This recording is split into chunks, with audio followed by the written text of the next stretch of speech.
ụmụ akwụkwọ ọhụrụ karịrị 500 n'ọnụọgụ ka a nabatagoro na ụlọ mmụta Nwafor Orizu College of Education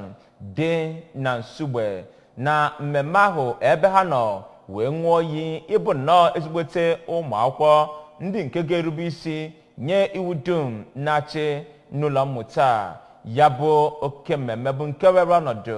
n'ama egwuregwu nke ya bụ ụlọ mmụta ma bụrụkwazịa agba nke 41 maka ụmụ akwụkwọ ndị nke ka na-abata maka inweta nzere mmụta National Certificate na Education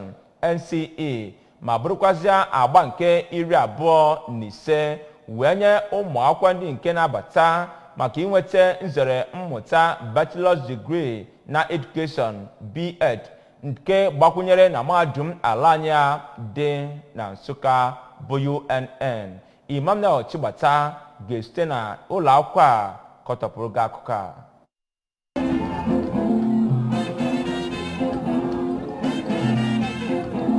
Ya bụ mmemme dọbatara aka na-achị steeti a bụ ọkammụta Chukwuma Soludo nke ọ bụ kọmishọna na-afụ maka agụmakwụkwọ ọkammụta Ngozi Chuma Ude nọchitere ya. Dịka ọ na-agwa ụmụ akwụkwọ ahụ okwu, gọvanọ Soludo sịrị na ọchịchị ya were mmasị n'ebe agụmakwụkwọ dị. Ya bụ gọvanọ kpọkwuru ụmụ akwụkwọ ahụ ka ha bụrụ ndị ga na-agụ akwụkwọ ha nke ọma, ọkachasị oge a bụ oge kachasị mkpa na ndụ ha. Onye bụ onyeisi mahadum University of Nigeria Nsụka ọkammụta Charles Igwe nke ọ bụ Dean Faculty of Education na ya bụ mahadum ọkammụta Joshua Umefekwem nọchitere chetara ndị ahụ a na-anabata n'ụlọ akwụkwọ ahụ na asambodo ya bụ mahadum na-enye bụ sọsọ ndị nwere ezi agwa nakwa ndị mụtara ihe nke ọma ka a ga-enye ya bụ asambodo. Ọ kpọkuru ụmụ akwụkwọ ahụ ka ha na-esonyere na nzọụkwụ nakwa iwu nke ya bụ mahadum dịka nke dị na mpempe akwụkwọ nke e nyere ha. N'okwu ya ka provost ya bụ kọleji dọkịnta Ifeyinwa Osegbo, onye nke kelere ụmụ akwụkwọ ahụ maka oyere ha nwere n'ịgụ akwụkwọ na ya bụ kọleji,